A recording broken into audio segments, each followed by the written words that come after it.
Second gets created in 1481. Papal Bull, Attorney Regis, Eternal Crown. Grantor again is the pontiff, puts the curia back there. Now we get thrown into the trust. We're the property here. Yeah? So the first one was the land. That land gets called common land, crown land. Have you heard crown land? Well, that's land ultimately going back up to that first master trust. Trustees again, College of Cardinals. The beneficiary now is the prince over infants. So we're considered infants in their system. Parens patriae. Have you heard that before? Parens patriae, the right of the father, or the...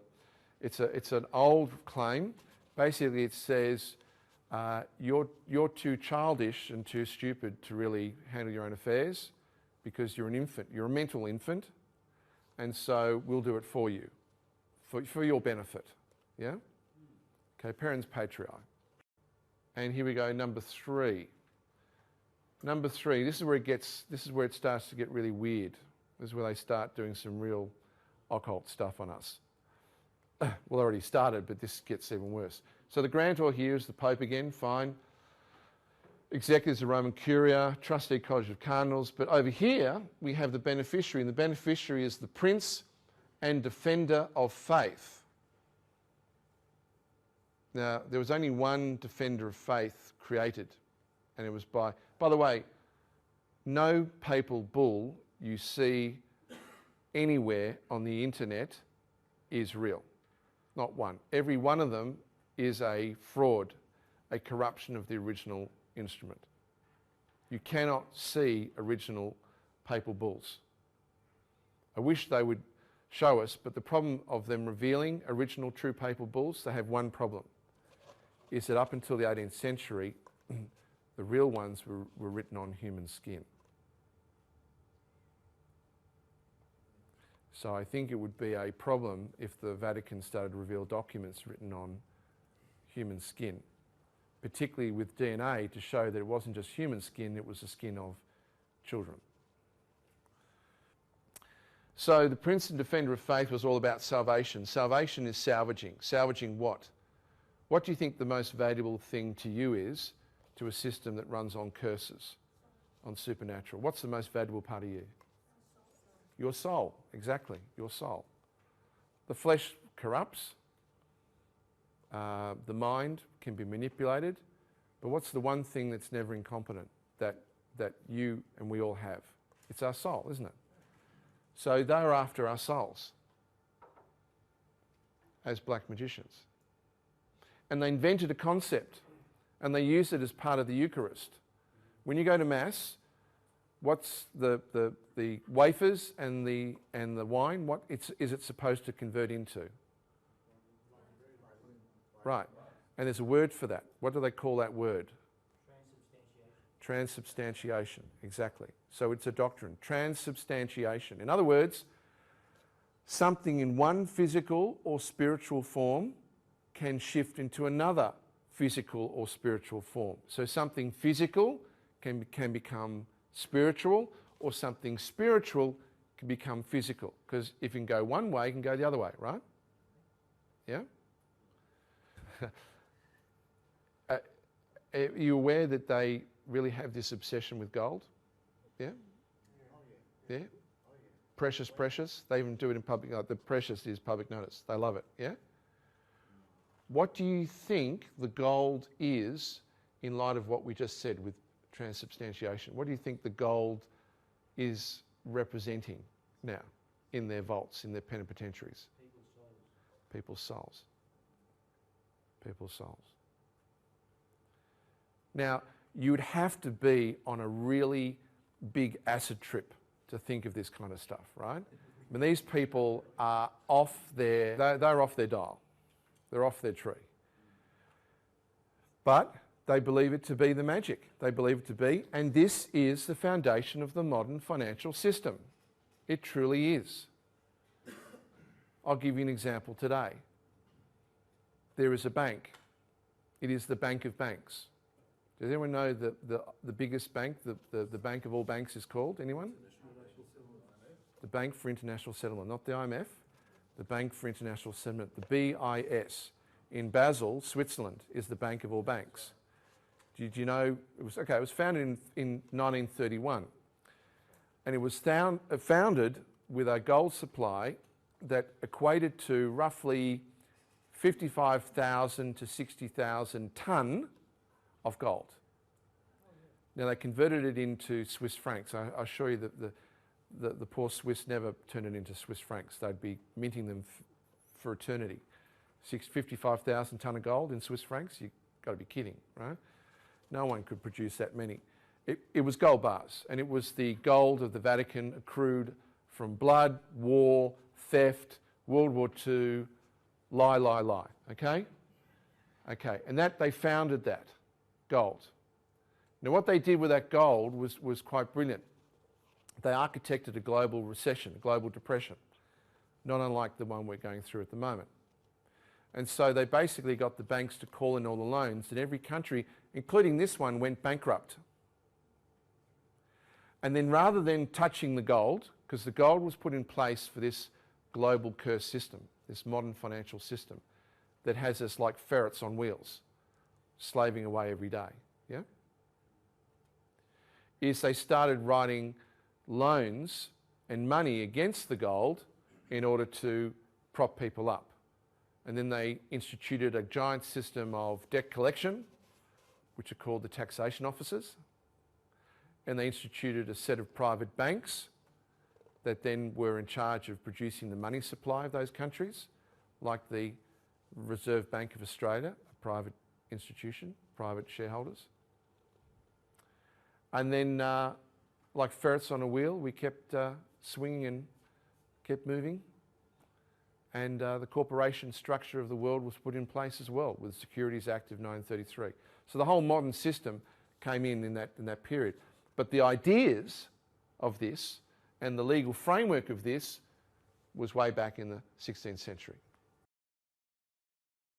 One of the byproducts of this was this idea of another type of trust. So we've done express trust, living trust, we've done testamentary trusts, we've seen the big ones. And another type of trust is this trust called a Cestui Que Vie Trust.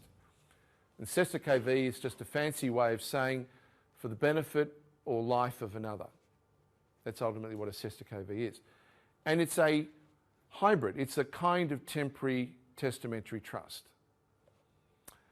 And its design is that when someone is presumed lost or abandoned, when someone is presumed incompetent, an infant, then a trust could be formed for their benefit, and then upon their return or upon the age of majority, they could then administer their own affairs. But in the meantime, for the first time in history, the government could get its hands on those assets. So do you see the legal precedent of what a Cestui Que Vie Trust did? You see, we take for granted the all-reaching powers of the government today. We're born into that society where we deal with central governments with extraordinary power. But back in the 16th century, I can assure you, if someone from King Henry's court went down to the local shire and said, oh, well, we'll take that farm, there would be an armed standoff there and then, even with the land barons. Because what legal right could the government use to say, well, we're going to manage that farm, we're going to take that farm? None. Absolutely none. Until this idea of managing it for your benefit. We'll do it for you because lost and abandoned. Now, we all have abandoned property. We all have abandoned life estates at the moment, managed through the Queen's Bench of the court in Australia. So it'd be the Queen's Bench of, probably Queen's Bench of the Supreme Court of New South Wales, probably would be the one here in Australia. In America, it's the King's Bench of Philadelphia. There's one court in each country that ultimately are the trustees that handle all this abandoned property. Now, the reason they justify it as being abandoned is you haven't claimed it. You haven't stood up. You've accepted everything they've said. You want to be a slave? Sure. Give me a license. You want to be considered a debt, bonded debt?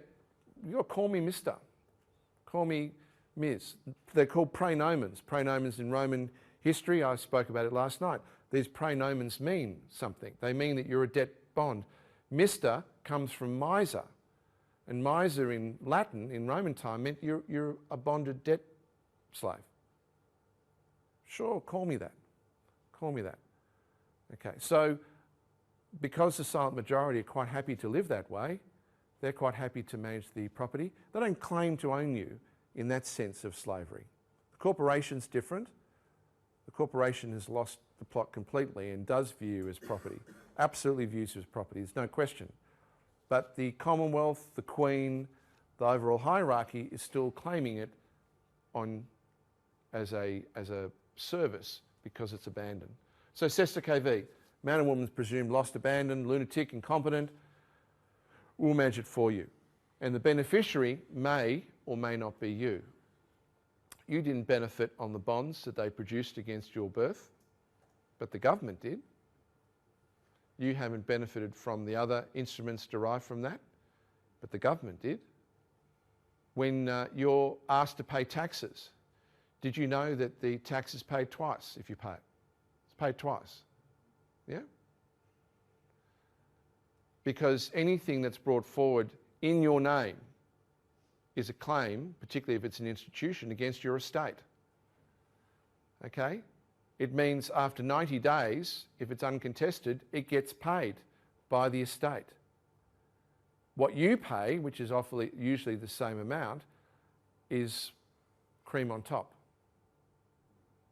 And there are some famous quotes from America when it was stated, and we never understood this, it was stated that income tax derived from the population does not go to general revenue, does not go to general revenue. You say to people, how could you do that?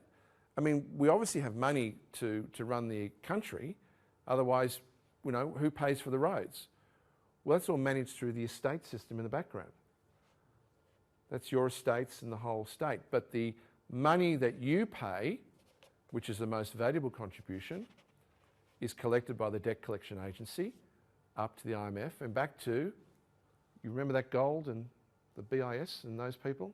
The Vatican, precious, precious. It all goes back to there. And then they work out where they want it to go. And mostly they just hoard it, keep hoarding it, hoarding it, hoarding it. You know they've got accounts on this planet that they could pay the global debt tomorrow and have not just trillions, but thousands of trillions left over. The Committee for 300, or Council of 300, Committee for 300, there are accounts on this planet that could clear the debt of the world tomorrow. But the people who are in charge are so sick, are so fixated with the precious, that they refuse to balance it out. They can balance it out tomorrow. And so they'd rather see it destroyed than do the right thing. That's how sick they are. They will lose everything rather than fix it. That's how mentally ill they are. Let's talk about estate, because estate gets confusing.